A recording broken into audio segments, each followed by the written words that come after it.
ya. Dan mau ikut magang juga gitu ya, magang Merdeka, program dari kampus Merdeka, Kemendikbud kita. Udah urus semua berkas-berkasnya, alhamdulillah tinggal daftar aja. Sebenarnya udah daftar, tapi ada yang dalam masih seleksi gitu ya teman-teman. Nah, jadi salam kenal semuanya. Lalu apalagi ya kakak mau kenalin diri? Oh, kakak selain di amatoris juga ngajar sih, teman-teman juga ngajar di, kalau teman-teman tahu Saintek Fokus ya, Saintek Fokus dan Sosium Fokus. Nah, kakak juga ngajar di situ. Kakak ngajar di situ baru aja sih sebenarnya, baru aja bulan-bulan April tuh baru diterima di Saintek Fokus. Sosiologi juga gitu mata pelajaran yang kakak ajarin di situ. Dan pertama kali kakak join di situ, kakak bukan ngajar UTBK, teman-teman, bukan. Kakak ngajar SIMA UI. Jadi itu cukup challenging sih bagi kakak, cukup menantang ya kan.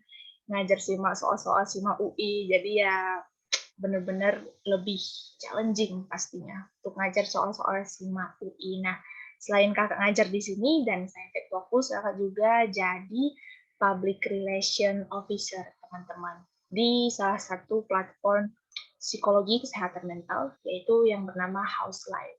Di situ ada mereka menyediakan free counseling juga, peer counseling untuk mereka-mereka yang mungkin mengalami kesehatan mental yang sulit, sulit mencari jalan keluar untuk menyelesaikan masalahnya gitu. Jadi itu aja kegiatan kakak, 3 itu aja. Jadi teman-teman gimana kabarnya? Kakak mau tanya dulu gimana kabarnya akhir-akhir ini? Apakah baik-baik aja atau mungkin deg-degan? Karena kemarin teman-teman pasti ada lihat pengumuman SIMA UI ya. Ada lihat pengumuman SIMA UI pastinya, sama pengumuman SBMPTN. Alhamdulillah sehat, baik, oke. Oke, yang lain gimana kabarnya? Kemarin anak saya Saintek Fokus kan, ya kakak ikut deg-degan, karena kan kakak ngajar di SIMA UI itu. Ikut deg-degan melihat mereka tahu pengumuman SIMA UI gimana gitu ya. Ikut deg-degan sih mereka yang mau buka pengumumannya, tapi tutornya pada tiduran semua kemarin. Oke, baik-baik, ya. Jadi teman-teman, biasanya sih kalau kakak ngajar ya, biasanya kalau kakak ngajar tuh ada dulu tentang pretest dan post-test. Ada 3 soal pretest dan di akhir ada 3 soal post-test, teman-teman. Nah, jadi sekarang tentang lembaga sosial gitu ya. Jadi sekarang kakak ubah jadi materi dulu, kakak kasih materi dulu, baru nanti di akhir kakak kasih latihan soal sebanyak 5 soal gitu teman-teman. Jadi ini kita belajar tentang sosiologi lembaga sosial. Oke, kakak mulai share screen dulu ya teman-teman.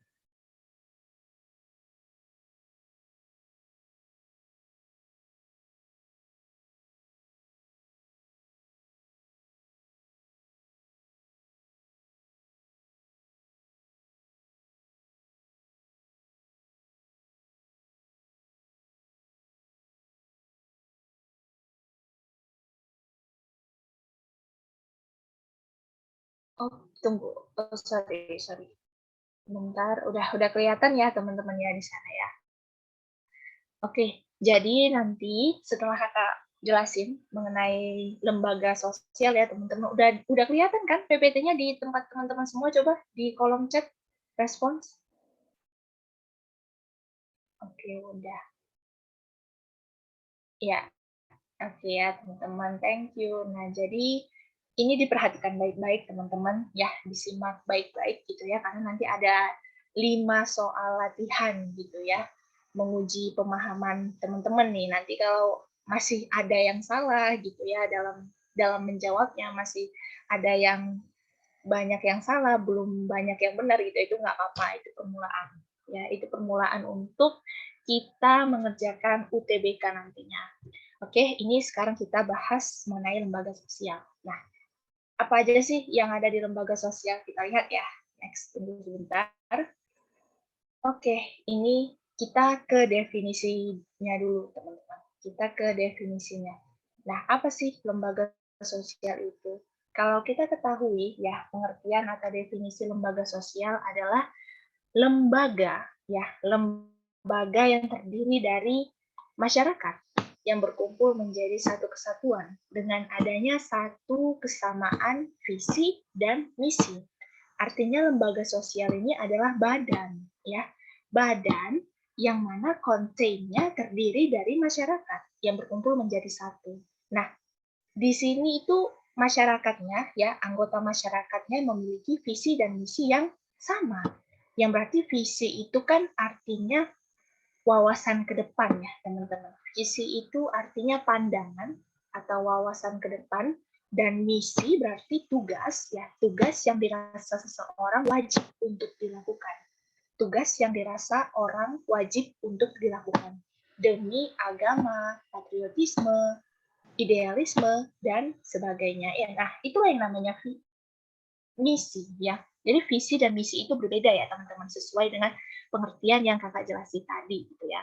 Pastinya dengan adanya lembaga sosial ini pasti punya basic, punya dasar, yaitu sama-sama memiliki visi dan misi yang sama, gitu ya. Nah, di dalam lembaga sosial ini juga terdapat nilai-nilai, norma, adat, dan unsur-unsur kemasyarakatan, teman-teman. Nah, jadi juga ada yang namanya aturan-aturan. Di dalam lembaga sosial tentu ada beberapa aturan yang harus dilaksanakan dengan baik, ya, yang harus dilaksanakan dengan teratur oleh para anggota masyarakatnya supaya sistem sosial yang dibangun di situ bisa terwujud dengan baik, dengan bagus, gitu. Jadi dalam lembaga sosial ada nilai-nilai, norma itu udah pasti, adat, unsur kemasyarakatan, dan aturan-aturan. Aturan ini kemudian disepakati, gitu ya. Itu siapa ya? Sebentar. Oke, di mute ya teman-teman ya tadi ya. Oke, makasih. Nah, jadi juga ada nilai, norma, adat, unsur kemasyarakatan, dan aturan-aturan yang disepakati bersama, ya. Aturan-aturan yang disepakati bersama oleh anggota masyarakat agar nantinya aturan-aturan itu bisa berjalan sesuai dengan yang diinginkan. Nah, itu yang lebih mudah bahasanya ya teman-teman.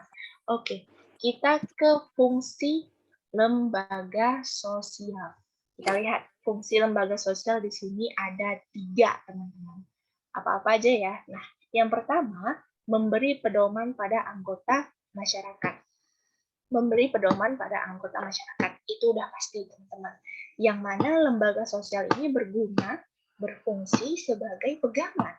Pegangan atau petunjuk pada anggota masyarakat. Itu udah pasti, teman-teman. Pegangan, petunjuk. Ya, kalau kita mau menyelesaikan masalah yang besar, pasti lembaga sosial yang menindaklanjuti, ya, kemungkinan besarnya ada lembaga sosial di situ yang menindaklanjuti itu.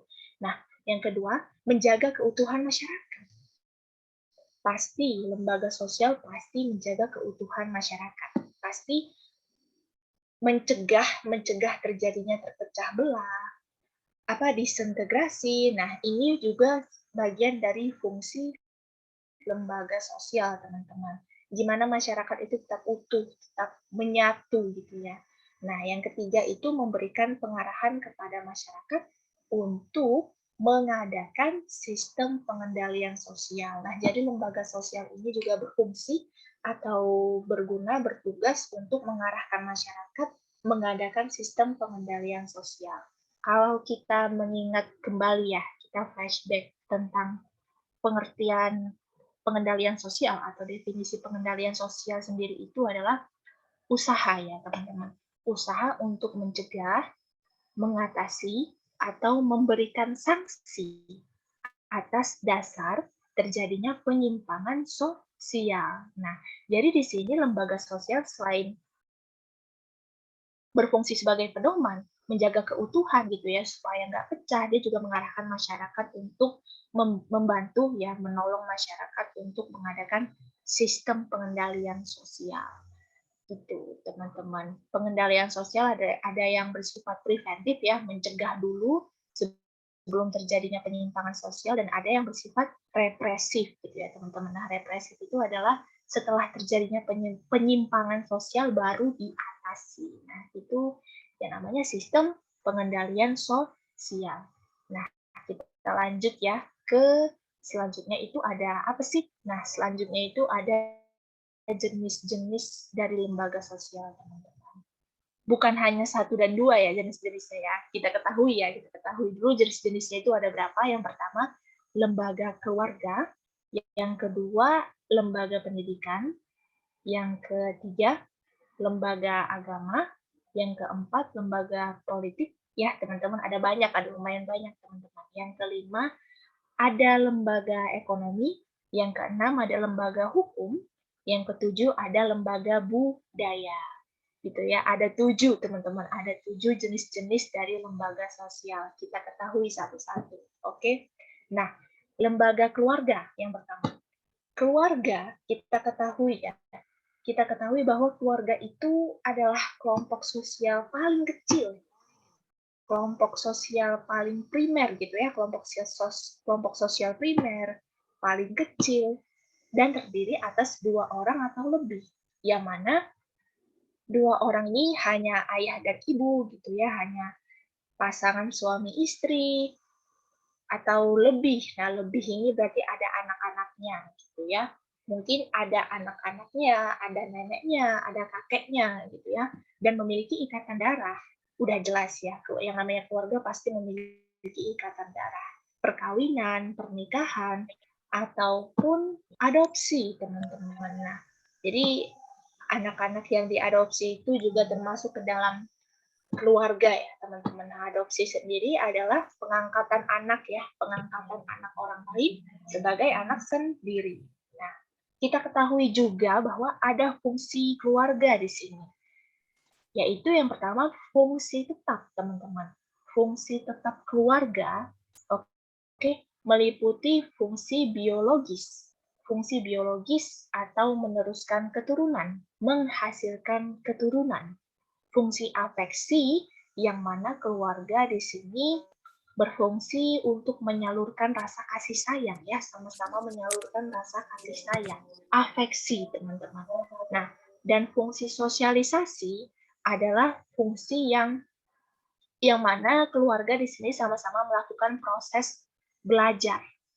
Yang namanya sosialisasi itu merupakan proses belajar mengenai nilai dan norma yang berlaku dalam kehidupan masyarakat. Nah, itu yang namanya sosialisasi. Misal ayah bersosialisasi dengan anaknya yang bernama siapa ya? Anaknya bernama James misalnya itu ya. Ya udah, ayahnya itu memberikan proses belajar kepada dia. Proses belajar mengenai nilai dan norma. Nilai dan norma yang memang nantinya bisa ia terapkan di dalam kehidupan masyarakat gitu ya, teman-teman. Nah, selain fungsi tetapnya, ternyata ada lagi nih, teman-teman, fungsi tambahan dari keluarga. Nah, apa sih fungsi tambahannya? Meliputi fungsi pendidikan, rekreasi, perlindungan, gitu ya. Nah, ini yang namanya fungsi tambahan dari keluarga. Oke, itu siapa ya yang belum di-mute ya? Di-mute ya, teman-teman. Oke.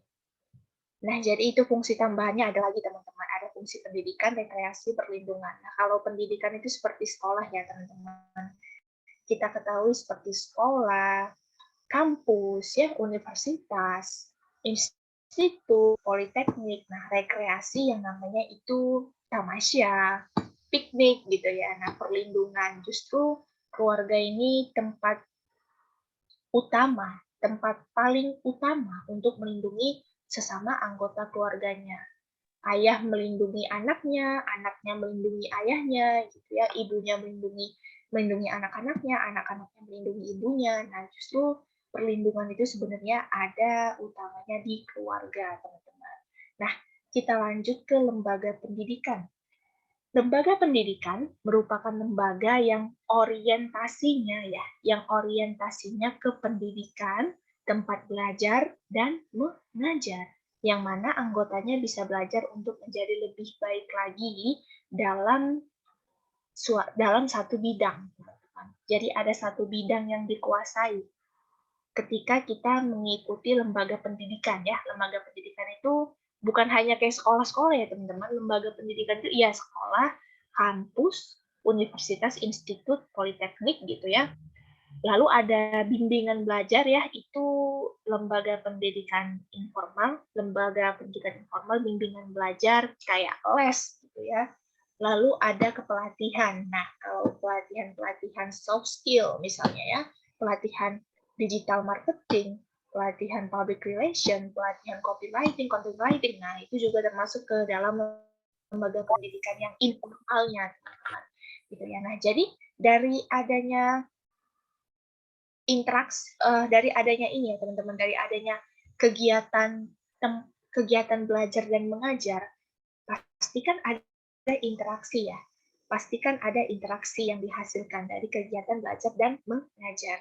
Nah, dari interaksi inilah mulai terbentuk pemikiran dan perilaku yang lebih baik dari sebelumnya.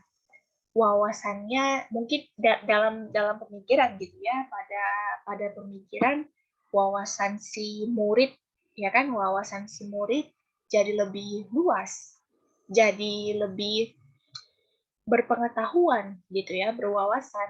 Ada interaksi misal antara guru dengan murid, antara dosen dengan mahasiswa. Nah, ini kan dari guru atau dari dosen kan ada ini ya, ada interaksi dan transfer ilmu gitu ya ke anak-anaknya. Maka bisa dipastikan bahwa perilaku dan pemikiran si murid atau mahasiswi itu bisa jadi lebih baik lagi, teman-teman.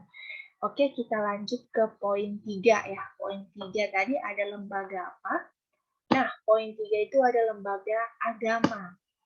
Kita ketahui bahwa lembaga agama adalah lembaga yang berkaitan dengan agama tertentu dan anggotanya memiliki keyakinan terhadap agama yang sama.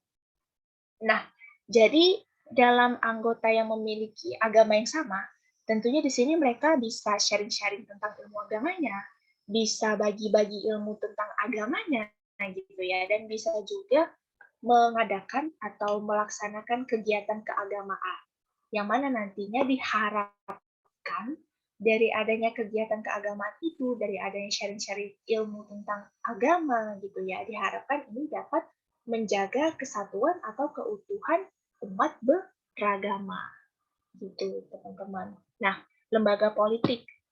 Kita ketahui bahwa lembaga politik merupakan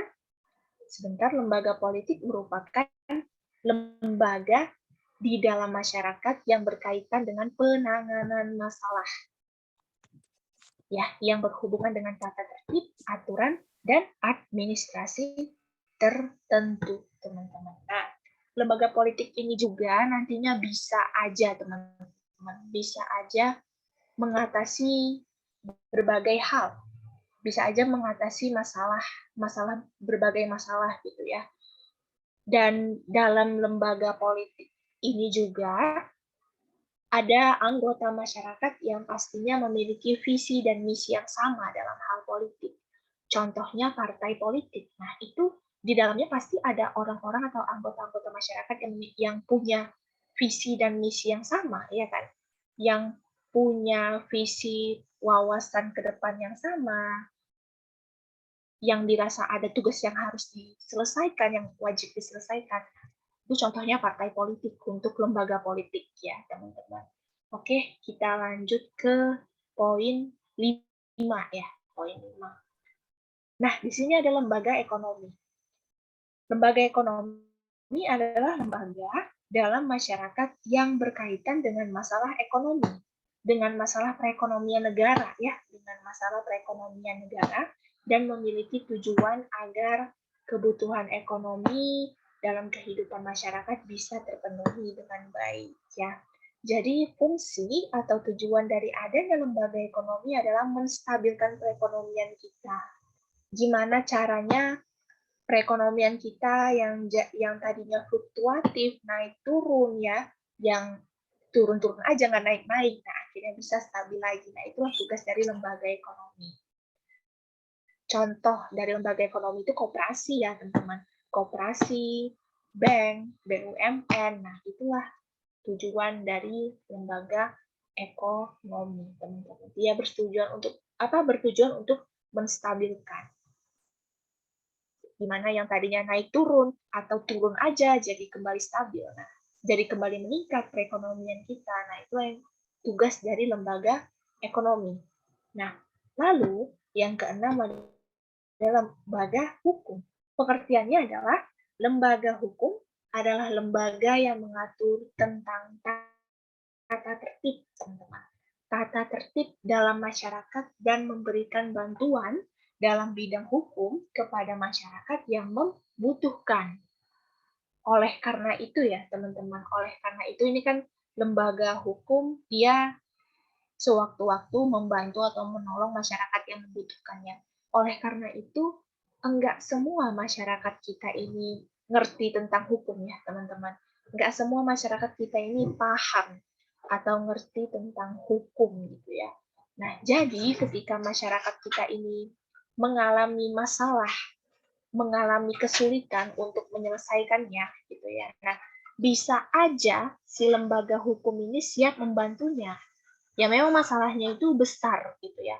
Masalahnya itu besar dan lembaga hukum ini siap menindaklanjutinya. Siap bertindak, siap membantu dia untuk menyelesaikan masalahnya secara hukum gitu, teman-teman.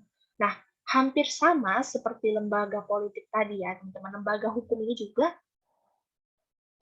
bisa mengatasi berbagai hal, teman-teman. Bisa mengatasi berbagai masalah gitu ya.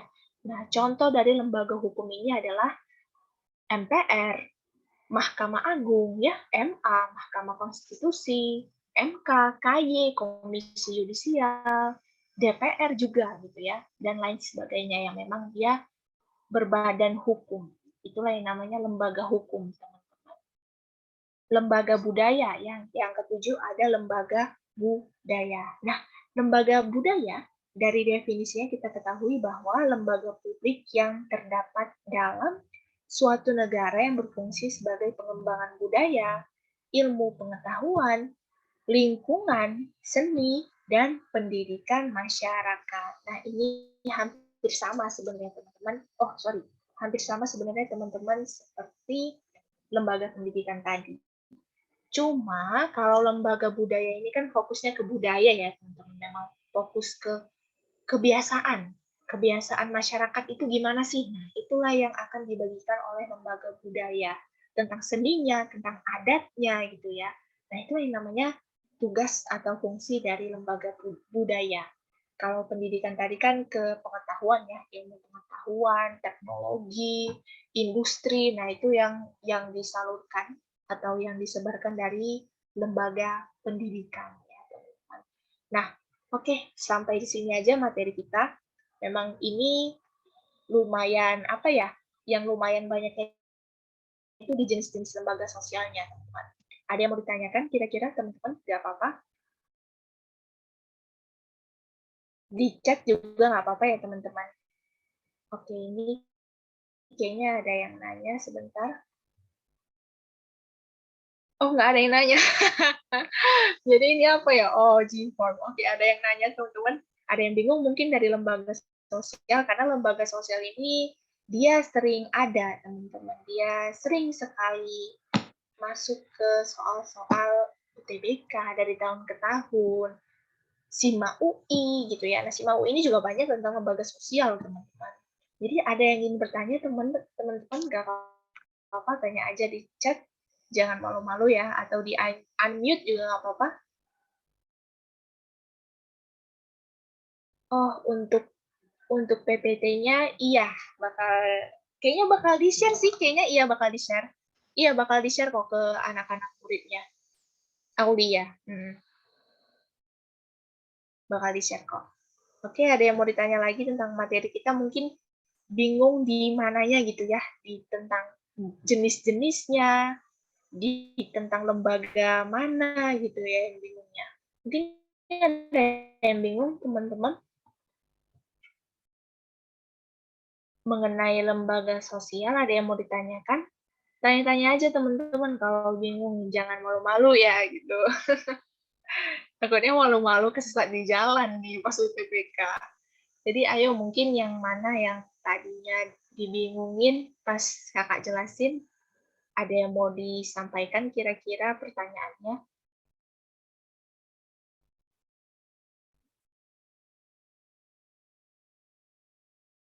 Sebentar, tunggu ya. Ini ada yang nanya nih kayaknya.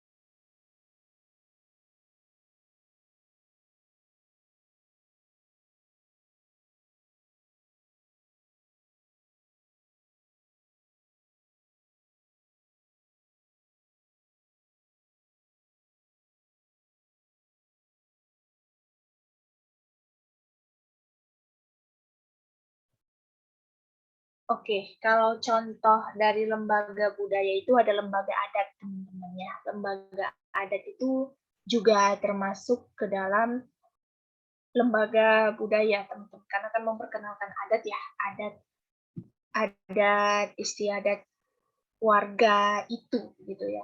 Dan ada kalau lembaga budaya itu ada yang namanya sanggar tari. Nah, sanggar tari juga termasuk ke dalam budaya ya teman-teman, karena kan memperkenalkan seni ya, memperkenalkan seni atau tradisi, kebiasaan si masyarakat.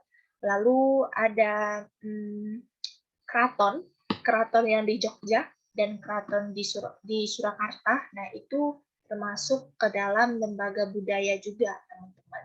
Jadi memang ada lembaga-lembaga budaya juga, lembaga-lembaga kebudayaan juga yang sewaktu-waktu bisa saja terbentuk dari masyarakat itu. Misalnya masyarakat A mau membentuk satu lembaga budaya. Nah, maka jadilah lembaga budaya. Bisa saja lembaga budaya ini terbentuk dari ini, teman-teman, dari masyarakat itu sendiri. Nggak harus dari orang lain gitu. Oke, ada yang mau ditanyakan lagi?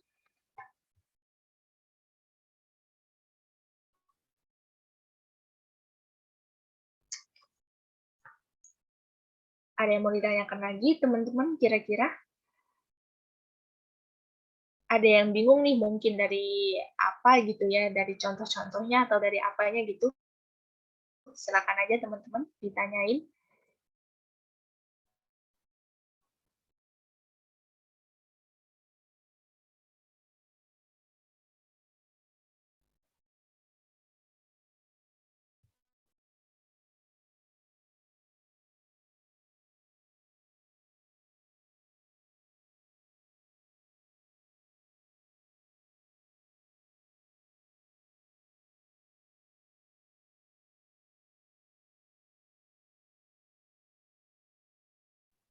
Oke, ada yang bilang udah paham ya dari private message. Ya, oke, Riko. Ada lagi teman-teman? Nggak apa teman-teman? Aku tunggu. Oh, oh ini ada yang nanya bentar. MPR DPR itu termasuk ke dalam lembaga hukum, dia. Ini namanya siapa ya? Dira ya namanya. Lembaga hukum itu ya. MPR DPR itu termasuk ke dalam lembaga hukum. Ya, kalau lembaga politik itu seperti partai politik. Walaupun hampir-hampir sama sebenarnya, teman-teman. Kalau politik itu dia mengandung unsur politik, lembaganya mengandung unsur politik. Yang mana di situ ada visi dan misi yang sama antara anggota masyarakatnya. Politik sama hukum itu beda ya pengertiannya, teman-teman. Politik dan hukum itu nggak sama gitu ya pengertiannya. Maka kalau MPR DPR itu dia termasuk ke dalam lembaga hukum, teman-teman. Karena dia menyangkut negara ya. MPR DPR itu juga menyangkut negara.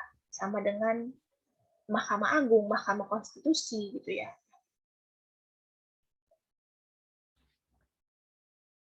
Kalau politik itu iya benar.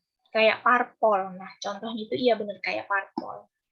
Partai politik ya, partai politik itu termasuk ke dalam contoh lembaga politik karena dia punya visi dan misi yang sama. visi dan misi yang sama untuk diwujudkan dalam satu parpol itu, dalam sebuah parpol itu, teman-teman. Oke, ada lagi yang mau ditanya, teman-teman? Gak apa-apa, ditanya aja, teman-teman. Kakak tunggu sampai jam 15.40 ya. Iya, sama-sama. Sampai jam 15.40 ya, kakak tunggu ya kalau masih ada pertanyaan lagi ya. Oke, yang lain kira-kira, guys, gak apa-apa, tanya-tanya aja.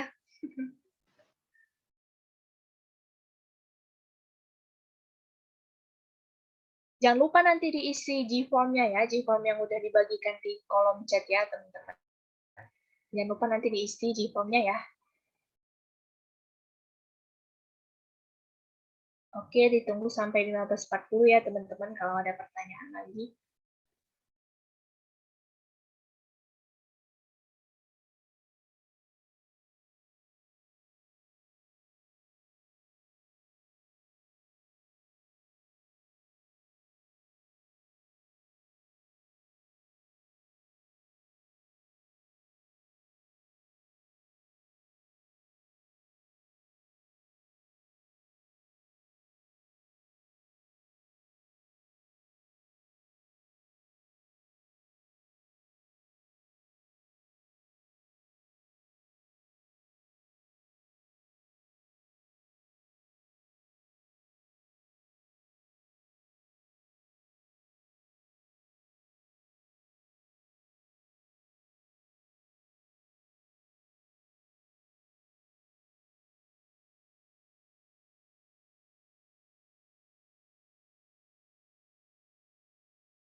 Yuk, teman-teman, ada lagi yang mau ditanya? Waktunya tinggal 2 menit lagi ya. Nanti kalau nggak ada yang mau ditanya, kita langsung latsol ya. Langsung 5 latsol. Kita coba gitu ya. Kita coba latsol aja. Kalau memang nggak ada yang mau ditanyain. Ini soal-soalnya kakak buat tipe-tipe UTBK tentang lembaga sosial. Ada yang agak susah, ada yang mudah nanti ya. Ada yang mungkin sulit gitu. Jadi ini memang udah tipe-tipe soal UTBK yang kakak buat. Semenit lagi ya teman-teman.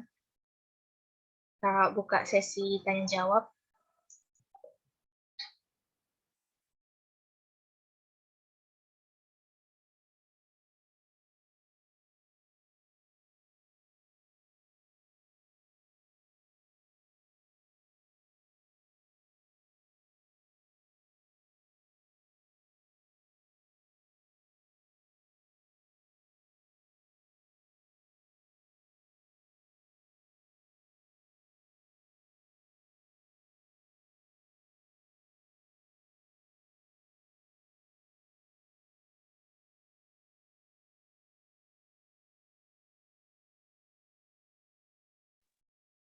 Oke, teman-teman, di sini ada yang nanya ya, 2 pertanyaan. Sebentar. Polisi itu lembaga hukum nggak? Nah, kita ketahui ya, mana tadi lembaga hukum. Yang namanya lembaga hukum itu ya, teman-teman. Yang namanya lembaga sosial, tadi kita ketahui definisinya ya. Definisi dari lembaga sosial adalah badan ya, teman-teman. Itu adalah badan atau lembaga yang terdiri dari masyarakat yang berkumpul menjadi satu kesatuan, yang mana berarti badan ini, lembaga ini dibuat untuk memenuhi untuk mencapainya satu tujuan dari dibangunnya lembaga itu, dari dibuatnya lembaga itu. Kalau polisi, dia bukan lembaga hukum. Hai, ini namanya hai, dia bukan lembaga hukum. Kalau polisi yang termasuk ke dalam lembaga hukum itu yang di peradilan, pengadilan, nah MPR, DPR, MA, ya, MK, KY, nah itu yang termasuk lembaga hukum. Kalau polisi enggak termasuk, ya. Ciri-ciri lembaga sosial. Nah, ini nanti tuh ada di soal, teman-teman. Mayres. Nah, ini sebenarnya ciri-ciri lembaga sosial nggak ada ya di sini. Karena di buku apa ya? Di buku UTBK kakak Iya, sama-sama. Hai. Di buku UTBK Kakak nggak ada tentang ciri-ciri sosial. Nah, jadi nanti itu ada penjelasannya di pembahasan latihan soal kita, teman-teman. Oke, udah jam 15.41 ya, kakak tutup ya sesi tanya jawabnya. Ciri-ciri lembaga sosial nanti ada kita bahas di Latsol News. Jadi kita coba kerjakan soalnya dulu ya, teman-teman. Oke, kakak stop share tentang materinya. Mulai share tentang Latsolnya ya. Iya, sama-sama, Mayres.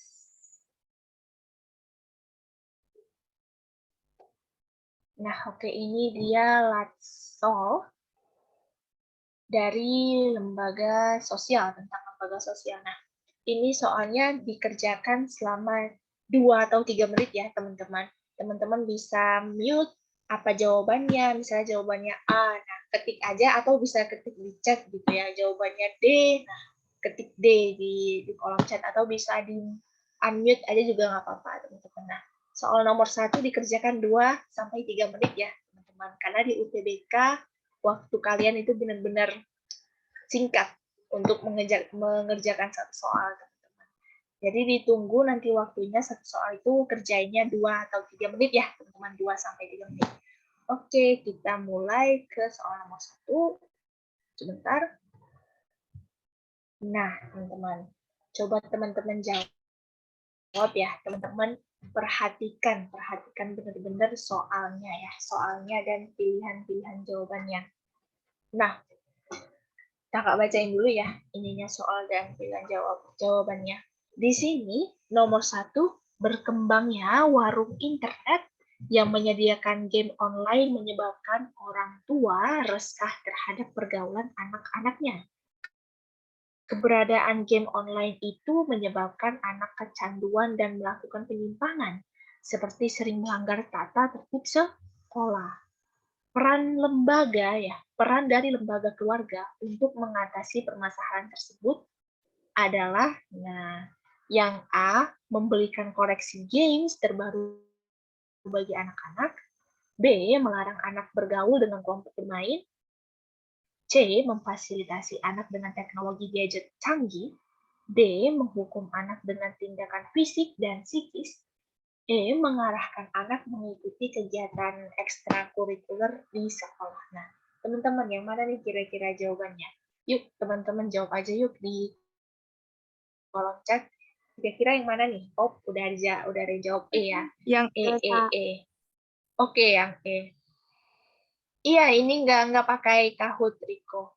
Ini kakak nggak pakai Kahoot, sorry ya teman-teman.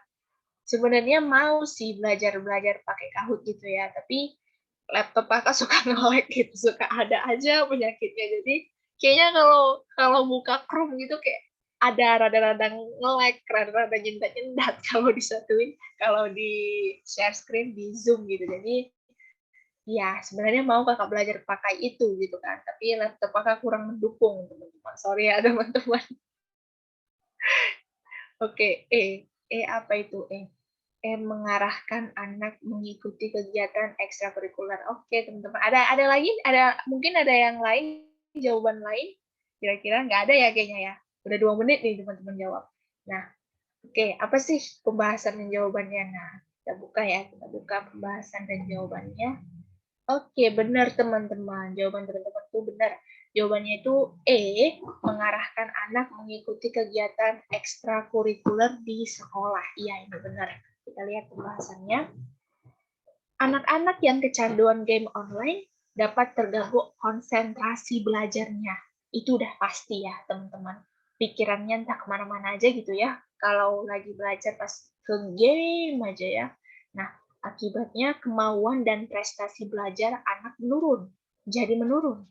Kondisi ini dapat mendorong anak melakukan penyimpangan seperti bolos sekolah, cabut dari sekolahnya, diam-diam. Nah, itu yang namanya bolos sekolah. Untuk mengatasi permasalahan tersebut, orang tua bisa mengarahkan anak untuk mengikuti kegiatan positif seperti kegiatan ekstrakurikuler sekolah. Meskipun demikian, pengawasan ortu tetap wajib dilakukan agar anak tidak mengalami penyimpangan sosial ya, teman-teman. Nah, iya teman-teman, jadi jawabannya itu E ya. mengarahkan anak mengikuti kegiatan ekstrakurikuler. Kita lanjut ke soal nomor 2 ya, teman-teman. Oke, siap. Kita lanjut ke soal nomor 2. Sebentar. Oh my God. Oke, sorry. Udah ada jawabannya. Aduh, gimana ya? Oke. Ini tadi mengenai globalisasi ya, teman-teman. Mau geser ini ya tadi udah kelihatan ya. Tuh, bentar. Arus globalisasi menyebabkan perubahan sosial, baik bersifat positif maupun negatif. Menyikapi arus globalisasi tersebut, perlu dipersiapkan sumber daya manusia yang berkualitas melalui lembaga pendidikan modern. Lembaga pendidikan tersebut tidak harus formal ya.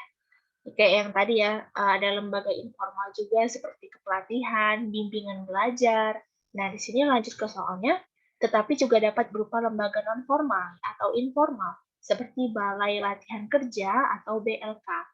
Salah satu peran lembaga pendidikan dalam upaya pemberdayaan masyarakat adalah, nah, teman-teman, di sini jawabannya itu ada menumbuhkan sikap toleran terhadap perubahan tertentu, meningkatkan pengetahuan dan keterampilan individu, meningkatkan kesadaran pada nilai budaya tradisional, yang D mendorong individu untuk mencapai status sosial, E memberikan peluang untuk bekerja di luar negeri. Nah, apa nih kira-kira jawabannya teman-teman? Ayo, nah kakak kasih clue ya, pemberdayaan itu. Pemberdayaan ya, di sini ada kata pemberdayaan di soalnya. Nah, pemberdayaan itu adalah meningkatkan keterampilan, teman-teman. Dia usaha untuk meningkatkan kemampuan dan keterampilan masyarakat. Itulah yang namanya pemberdayaan. Usaha untuk meningkatkan keterampilan dan kemampuan masyarakat untuk meningkatkan taraf hidupnya dan untuk menjalankan keberfungsian sosialnya lagi dengan baik. Gitu ya. Tujuannya itu untuk meningkatkan taraf hidup dan menjalankan keberfungsian sosialnya dengan baik. Itu tujuan dari pemberdayaan masyarakat. Nah, kita lihat pembahasannya ya. Tadi udah kelihatan lagi jawabannya. Oke, tadi mau geser ininya nih, kok nggak bisa gitu ya, malah kelihatan jawabannya. Nah, oke, inilah jadinya. Meningkatkan pengetahuan dan keterampilan individu. Nah, teman-teman pada jawab B juga ya. Globalisasi menurut masyarakat tergabung ke dalam masyarakat dunia yang disebut masyarakat global. Ya, masyarakat global berarti seluruh dunia. Oleh karena itu, masyarakat harus meningkatkan kualitas SDM-nya, teman-teman. Harus meningkatkan kualitas sumber dayanya agar dapat bersaing dalam era global, dalam era mendunia ya. Salah satu upaya meningkatkan kualitas sumber daya manusia adalah melalui lembaga pendidikan dan pemberdayaan masyarakat. Nah, dengan adanya lembaga pendidikan diharapkan mampu meningkatkan pengetahuan dan keterampilan individu. Dengan adanya peningkatan pengetahuan dan keterampilan itu, masyarakat bisa meningkatkan produktivitas. Jelas ya, produktivitas kita bisa meningkat karena adanya pengetahuan dan keterampilan serta menambah peluang dalam meningkatkan perekonomian masyarakat. Jadi jawabannya adalah B, gitu ya. Nah, lalu soal nomor 3 sebentar. Ya, ini dikerjakan selama 2 atau 3 menit ya, teman-teman. Dikerjakan selama 2 atau 3 menit. Oke, ini jangan baca pernyataannya dulu ya, teman-teman. Baca dulu soalnya ya. Soalnya yang ditanya dia itu apa? Yang diminta itu apa gitu ya. Nah, di sini pernyataan yang merupakan ciri-ciri lembaga sosial adalah, nah, ciri-ciri lembaga sosial, teman-teman. Nah, tadi nggak ada kita bahas ya. Ini nanti kita bahas di pembahasannya. Dia ada ciri-cirinya itu menurut seorang tokoh gitu ya. Ada seorang ahli yang mengungkapkan ciri-ciri lembaga sosialnya. Ayo teman-teman. Di sini tuh pernyataannya ada yang pertama, memiliki ketentuan yang mengikat bagi anggotanya ya. Lalu yang kedua ada tradisi yang melekat dalam kehidupan bermasyarakat Yang ketiga, memiliki alat-alat perlengkapan untuk mencapai tujuan. Yang keempat, memiliki tradisi baik secara tertulis maupun tidak tertulis. Nah, jawabannya itu ada A, 1 dan 2, B, 1 dan 3, C, 2 dan 3, D, 2 dan 4, E, 3 dan 4. Teman-teman pada jawab apa nih di kolom chat? B ya, teman-teman pada jawab B. Oke, kita tunggu teman-teman yang lain pada jawab apa nih kira-kira? B, B semua ya. Oke. Oke, teman-teman yang lain silakan dijawab, teman-teman yang lain masih ada waktu 1 menit lagi nih kira-kira untuk jawab. Apa nih teman-teman? B, oke, B, apa itu? B, 1 dan 3 ya. Oke, udah cukup ya, kakak rasa udah cukup teman-teman memberikan jawabannya. Kita lihat pembahasan dan jawabannya. Nah, jawaban yang benar itu E, teman-teman. 3 dan 4. Gak apa-apa salah di sini ya, gak apa-apa. Pokoknya gak apa-apa sih salah. Ini baru permulaan untuk mengerjakan soal UTBK gitu ya. Nah, kalau 1 dan 3 tadi apa? Memiliki ketentuan yang mengikat bagi para anggotanya. Nah, itu teman-teman itu enggak termasuk ke dalam ciri-ciri lembaga sosial ya. Itu enggak termasuk. Yang pernyataan pertama tadi itu enggak termasuk, teman-teman. Nah, kita ketahui bahwa di sini ada ahli ya, ada ahli atau tokoh yang menyatakan bahwa menurut Gilin dan Gilin, ciri-ciri lembaga sosial adalah sebagai berikut. Satu, yang pertama ya, memiliki alat kelengkapan yang digunakan untuk mencapai tujuan lembaga tersebut. Ini masuk ke pertanyaan 3 tadi ya. Pernyataan 3 ini ada tadi, memiliki alat kelengkapan. Nah, lalu yang kedua, merumuskan tujuan dan tata tertib. Lembaga memiliki tradisi yang tertulis maupun tidak tertulis. Ini termasuk ke dalam pernyataan 4, teman-teman. Lalu yang ketiga, memiliki pola pemikiran ya, pola pemikiran dan perilaku terwujud dari dalam aktivitas masyarakat bersama dengan hasil-hasilnya. Nah, pola pemikiran dan perilaku masyarakat terwujud bersamaan dengan hasil-hasilnya, gitu ya. Nah, lalu selanjutnya ada memiliki suatu tingkat kekekalan khusus, memiliki suatu tingkat kekekalan khusus. Nah, selanjutnya, memiliki satu atau beberapa tujuan tertentu. Jadi, lembaga sosial memiliki, pasti nggak hanya satu tujuan ya teman-teman, pasti ada tujuan-tujuan lainnya gitu ya, yang harus diwujudkan, yang harus dilaksanakan. Oke? Nah, lalu yang terakhir itu memiliki lambang sebagai simbol dalam menggambarkan tujuan dan fungsi lembaganya itu. Nah, pasti dalam lembaga sosial apapun itu ada simbol ya, ada simbol, ada lambangnya gitu ya untuk mendeskripsikan tujuannya, untuk mengilustrasikan tujuannya dan fungsi lembaganya. Itu ya, teman-teman. Jadi jawabannya itu yang benar E. Oke, E tadi 3 dan 4 ya, ini pernyataannya ya, 3 dan 4. Kita harus berdasarkan apa ya? Kalau jawab soal sosiologi, teman-teman, bisa kayak ciri-ciri nih, gitu ya, ciri-ciri lembaga sosial. Nah, kalau dia ada dari pengertian para ahli, pengertian ahli seperti Gilin dan Gilin ini ya, pengertian tokoh atau ahli sosiologi. Nah, berarti yang menurut si tokoh inilah yang benar. Gitu. Kalau kita ketahui secara umum, bisa aja secara umum tuh ciri-ciri lembaga sosial tadi masuk yang nomor 1 ya. Nomor 1 itu tadi apa? Memiliki ketentuan yang mengikat bagi para anggotanya. Ini bisa aja, teman-teman. Kalau dia ada secara umum. Tapi kan ini ada pengertian dari ahli ya, pengertian dari ahli atau tokoh sosiologi. Maka pendapat mereka lah yang benar gitu, teman-teman. Kalau kita mau menjawab soal sosiologi itu, teman-teman, kuncinya. Jadi kalau yang nomor 1 ini sebenarnya gini, memiliki ketentuan yang mengikat bagi para anggotanya.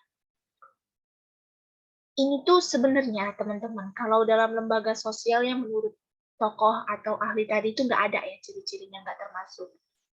Kakak udah belajar di UTBK juga tahun 2020 ya, dan juga di kuliah kakak itu ada kami belajar tentang kelompok sosial di mata kuliah tingkah laku manusia dan lingkungan sosial. Nah, itu ada belajar mengenai kelompok sosial. Jadi, kelompok sosial itu apa ya ciri-cirinya? Ciri-ciri dari kelompok sosial itu malah yang ini, yang nomor 1, memiliki ketentuan yang mengikat bagi para anggotanya. Nah, itu termasuk ke dalam ciri-ciri kelompok sosial, teman-teman. Diingat ya, pokoknya kelompok sosial itu memiliki aturan ya. Kalau nanti kita belajar tentang kelompok sosial, nah, kelompok sosial itu ciri-cirinya memiliki aturan dan ketentuan yang mengikat bagi para anggotanya. Itu termasuk ke dalam ciri-ciri dari kelompok sosial, gitu ya. Nah, lanjut ke soal nomor 4. Oke, teman-teman jawab sampai 2 atau 3 menit ya. Di sini soal nomor 4 ada apa sih di sini? Oke. Ada tentang lembaga sosial juga. Proses pertumbuhan lembaga sosial secara tidak terencana ya. Secara tidak terencana lahir secara bertahap dalam praktik kehidupan masyarakat. Hal ini biasanya terjadi ketika manusia dihadapkan pada masalah-masalah yang berkaitan dengan pemenuhan kebutuhan hidupnya. Artinya apa? Artinya di sini ada menyinggung tentang lembaga ekonomi, teman-teman. Nah, kalau tentang ekonomi ya, kalau kita bicara tentang ekonomi kan pasti selalu ada kaitannya dengan kebutuhan hidup manusia, gitu ya.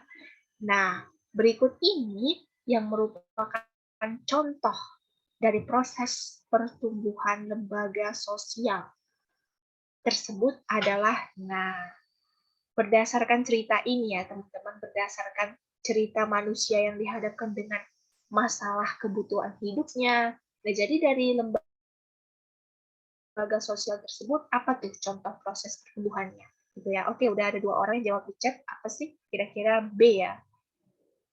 Oke, A atau B?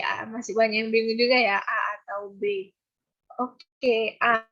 Ada yang jawab A. Oke, ada yang jawab A, ada yang B. Ya, kita ketahui ya teman-teman. Kita ketahui sebentar. Lebih ke B, oke. Lebih ke B. Ya, B itu apa ya? Perusahaan dagang. Kalau yang A sistem barter, yang C sindikat kejahatan. Wah, ini nggak mungkin ya sindikat kejahatan. Lembaga pendidikan yang D, lembaga perkawinan. Nah, apa nih teman-teman? A dan B, oke kita keep ya, nggak apa-apa ragu Riko. Kita keep ya, A atau B ya. Kita keep aja A dan B. Oke, kita ketahui ya teman-teman, cukup ya, cukup ya. Kita ketahui jawabannya, sebentar kita ketahui. Tada! Ini jawabannya. Perusahaan dagang, teman-teman. Nah, kita ketahui ya, tadi ada disinggung sebenarnya di soal itu tentang lembaga ekonomi. Pasti ada disinggung ya, lembaga ekonomi itu tentang pemenuhan kebutuhan hidup. Nah, jadi kalau lembaga ekonomi, di situ sebenarnya lembaga ekonomi contohnya itu bisa koperasi, bank, BUMN, dan perusahaan, teman-teman. Nah, perusahaan juga termasuk ke dalam lembaga ekonomi, teman-teman. Kalau sistem barter itu bukan, teman-teman. Sistem barter itu sistem pertukaran gitu ya, itu enggak. Pemenuhan, enggak. Kalau kita tukaran, belum tentu ya kalau kita menerapkan sistem tukaran gitu itu belum tentu kebutuhan kita terpenuhi teman-teman. Maka perusahaan daganglah yang tepat jawabannya di sini. Kita lihat dari beberapa pilihan jawaban yang ada ya pada soal, maka yang merupakan contoh proses pertumbuhan lembaga sosial tersebut adalah perusahaan dagang karena berhubungan dengan pemenuhan kebutuhan hidup dan secara bertahap ya, secara bertahap dalam praktik kehidupan bermasyarakat. Teman-teman, jadi contoh dari lembaga ekonomi itu ada perusahaan juga. Kalau dengan sistem barter tadi kurang tepat, teman-teman, kurang tepat. Karena belum tentu kita dengan barter, belum tentu kita dengan tukaran gitu ya, menerapkan sistem barter ini nggak nggak apa belum bisa memenuhi kebutuhan hidup kita gitu. Jadi dengan perusahaan dagang lah yang terjamin ya, lebih terjamin daripada sistem barter. Oke, kita lanjut ke soal terakhir. Sebentar ke soal nomor 5. Nah, Oke, bisa dijawab 2-3 menit ya, teman-teman. Di sini ada masyarakat desa Krapia ya. Masyarakat desa Krapia di Yogyakarta mayoritas bermata pencaharian membuat wayang kulit yang dipasarkan, baik itu dalam negeri maupun luar negeri. Deskripsi tersebut menunjukkan fungsi lembaga ekonomi dalam hal apa nih teman-teman? Apakah dalam hal memberdayakan masyarakat, atau B, mendapatkan keuntungan pribadi, C, meningkatkan kesejahteraan, D, mengurangi pengangguran, E, mengisi waktu luang. Nah, yang mana nih teman-teman? Menunjukkan dari cerita ini ya, dari deskripsi ini, dari gambaran si masyarakat desa Krapia yang membuat bermata pencaharian atau punya pekerjaan membuat wayang kulit. Nah, dia itu menunjuk kalau kita ke fungsi lembaga ekonomi, nah dia itu menunjukkan apa deskripsinya, gitu. Menggambarkan seperti apa, gitu ya. Nah, ada yang jawab nih, apa nih kira-kira jawabannya? Sebentar. Ada yang jawab B, C, A. Oke, oke kita keep aja ya, B, C, A. Ada yang jawab B, ada yang jawab A, ada yang jawab. Oke, A, B, C ya kemungkinan jawabannya ya. Oke. Kita keep aja dulu B, C, A. Sebentar ya, teman-teman. Apa nih teman-teman jawaban yang lain? Teman-teman kira-kira nggak apa-apa? Apa aja nih yang lain? Antara A, bingung antara A atau C. Oke.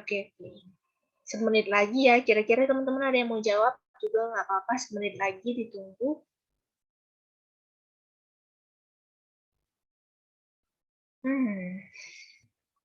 A atau C gitu ya. Oke. Kalau C meningkatkan kesejahteraan, A memberdayakan masyarakat. Nah, bikin bingung ya, jawabannya kayak ada 2 gitu ya, teman-teman. Mungkin ada 3 juga gitu. Ini yang namanya sosiologi. Ya, oke, kita ketahui aja jawabannya.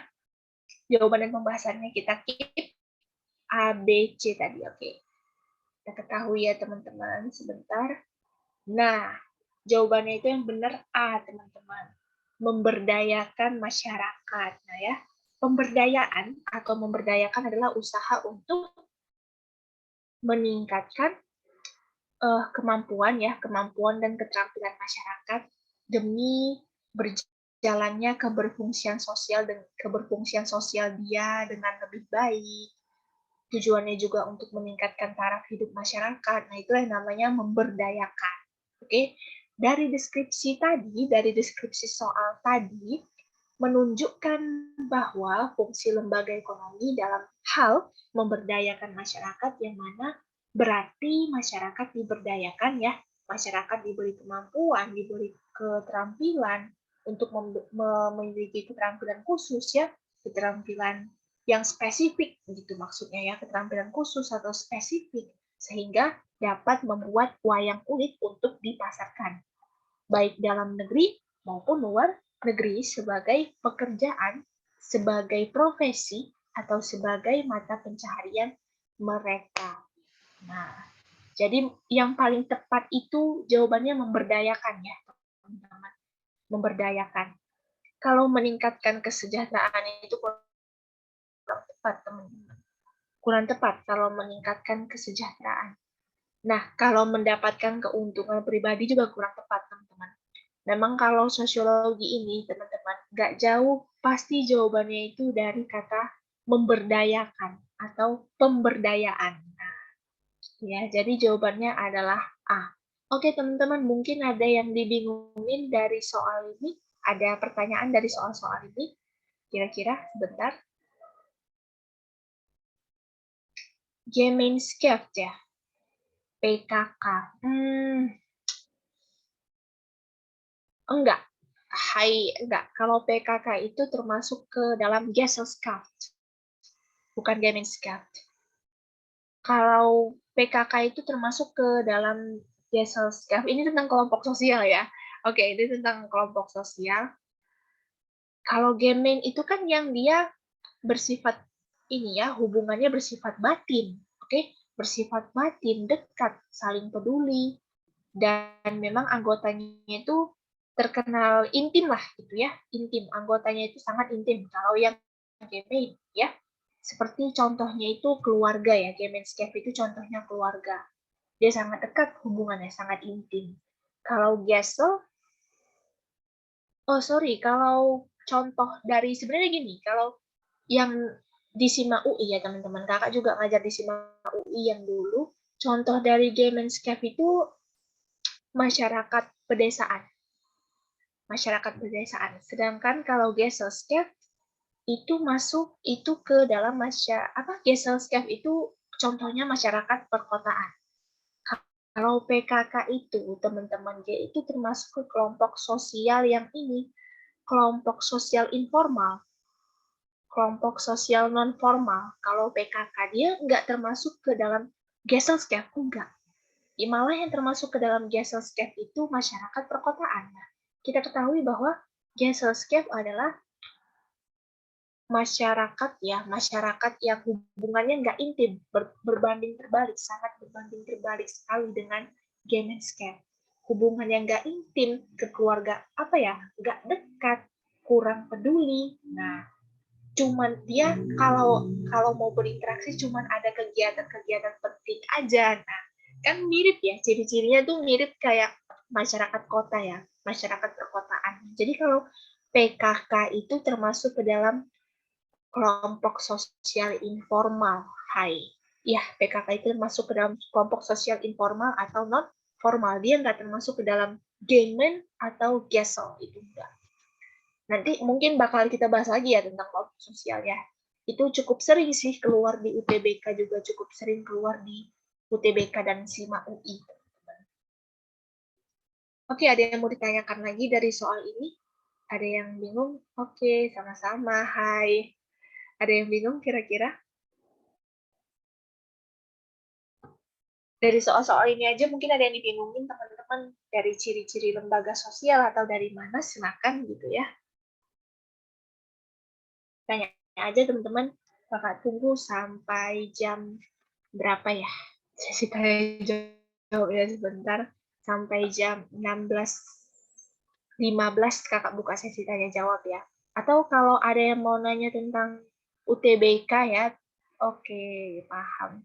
Mau nanya tentang UTBK gitu ya, maksudnya bukan nanya materinya gitu, mau nanya tentang cara belajarnya, cara belajar UTBK, atau gimana sih perjuangan-perjuangan UTBK, nah itu juga boleh teman-teman.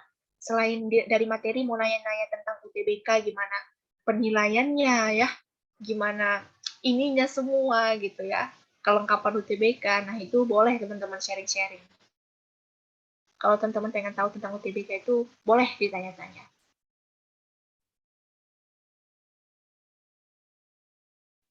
Karena ini memang masih lama ya, UTBK 2023 juga masih lama, tahun depan. Jadi setahun ini teman-teman persiapkan dengan baik.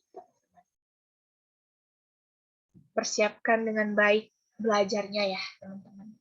Kalau oke, kakak kuliah di ilmu kesejahteraan sosial ya teman-teman. Ilmu kesejahteraan sosial atau yang lebih dikenal dengan KESOS ya. KESOS, kesejahteraan sosial. Nah, kalau UTBK itu per materi ada berapa soal? Per materi ya. Oh, bukan per materi ini bahasanya apa? Dir gitu ya. Gini, tunggu. Bentar ya. Soal nomor. Oke, mau di screenshot ya, bentar ya Iza ya, bentar ya. Di Universitas Sumatera Utara, USU, Cokopai. Di USU, bentar ya Iza ya. Kesos di USU, Universitas Sumatera Utara. Ada yang nanya tadi, tunggu. Sebentar. Bukan per materi, bir.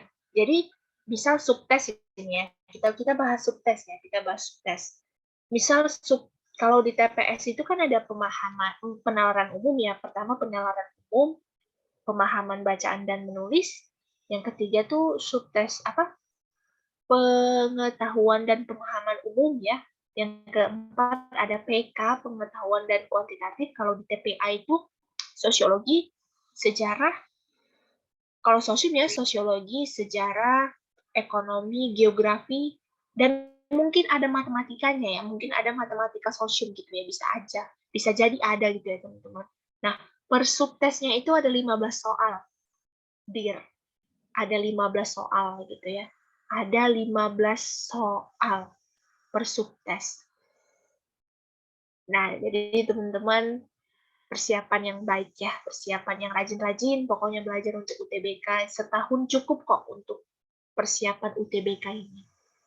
Kakak setahun menyiapkan UTBK ini alhamdulillah cukup untuk ke USU gitu ya. Oke, di screenshot dulu Iza. Boleh di screenshot ya, tunggu ya. Nah, boleh di screenshot ya. Kakak masuk di univ jalur SBMPTN. Kakak masuk ke USU jalur SBMPTN. Iya, Universitas Sumatera Utara USU di Medan ya. Iya, asli orang Sumatera. Asli orang Sumatera, kakak. Asli orang Medan ya, teman-teman. Aku kira cuma UI, UGI, UGM, UNED. Oh. Enggak, kesos nggak ada, hanya di sana, teman-teman. Di Unpad ada kesos, ilmu kesejahteraan sosial. Di USU ada udah lama juga di USU. Akreditasinya, teman-teman, kalau teman-teman mau masuk ke kesos USU, akreditasinya udah A. Di Unpad pun juga udah A itu akreditasinya, gitu ya. Lanjut, oke bentar ya. Iza minta lanjut screenshotnya, tunggu. Sebentar, ya bilang aja nanti ya Iza ya. Nah, ini ada yang bilang, saya kan linjur nih ke sosium. Menurut kakak apa aja yang perlu dipersiapkan? Belajar TPS dulu atau TKA? Wow. TPS dulu. Meirs. TPS dulu yang disiapkan belajarnya. Sebenarnya. Karena gini teman-teman, tes potensi skolastik itu atau yang disingkat TPS itu lebih tinggi tingkat apa ya, levelnya itu lebih tinggi. Paham kan maksud kakak?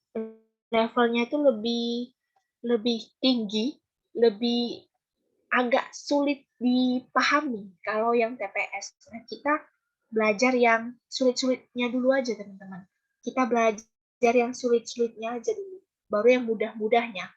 Kalau TPA ya, TPS dan TKA gitu ya, tes kemampuan akademik kayak sosiologi, geografi, dan lain sebagainya itu cukup mudah.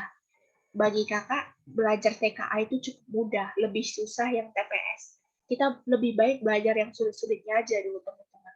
Baru yang mudah-mudahnya, nanti biar enak aja gitu di akhir belajar yang mudah-mudahnya. Kita rasain aja dulu yang sulit-sulitnya aja.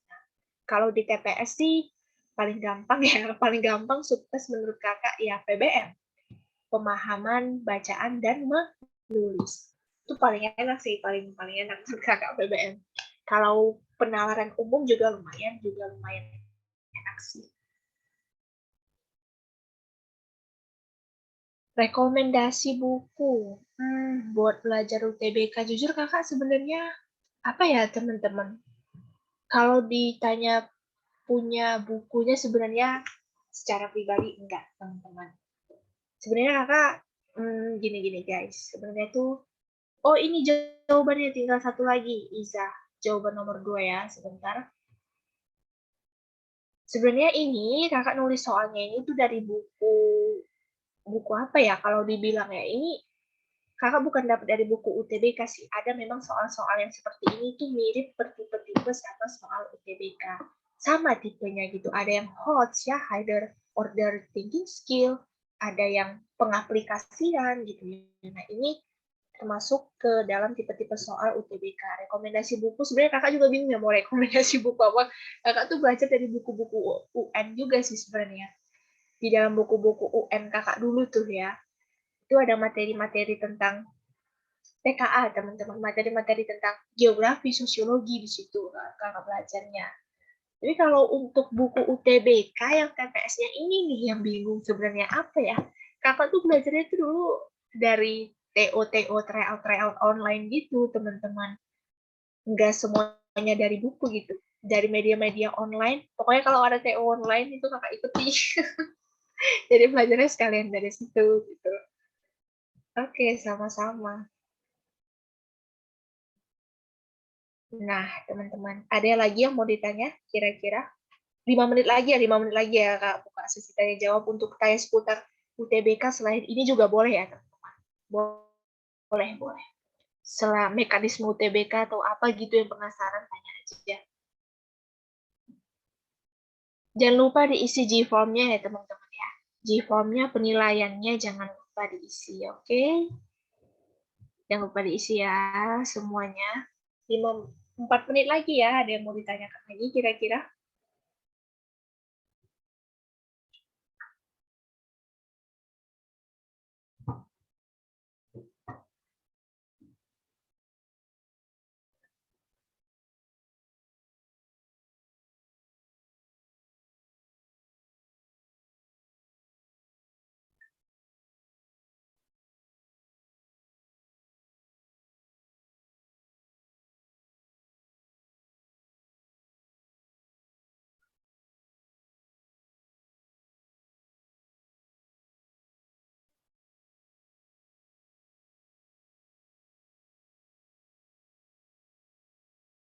Enggak.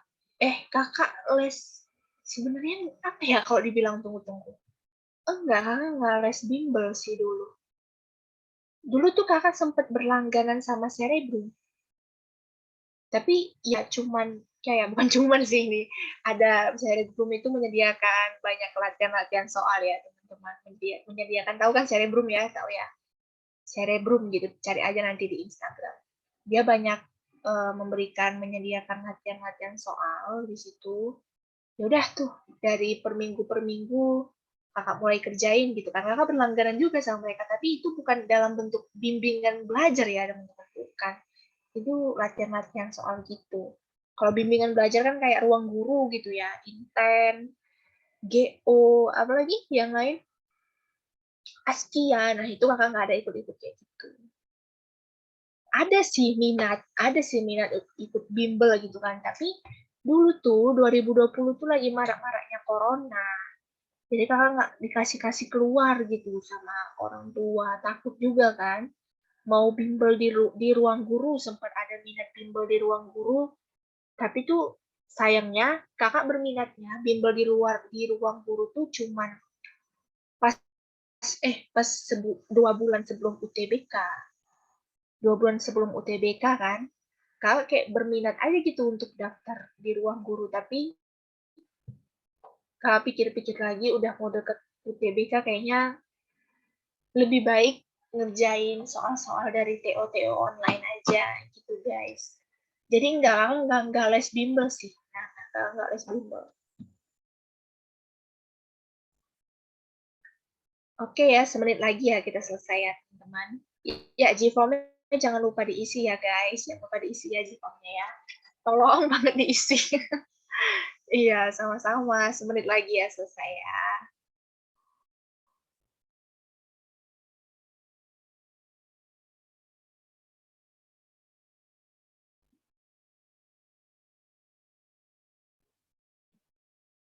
Oke, teman-teman, aku stop sharing ya. Bentar ya, stop sharing.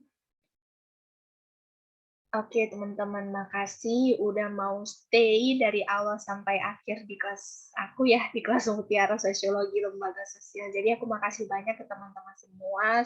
Semoga ini awal yang baik ya untuk teman-teman semua belajar UTBK 2023 gitu ya.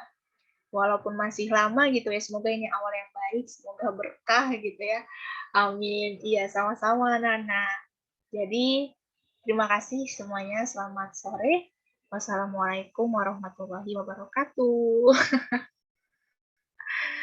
Oke, amin. Iya, sama-sama ya semuanya. Jangan lupa diisi G-form-nya ya.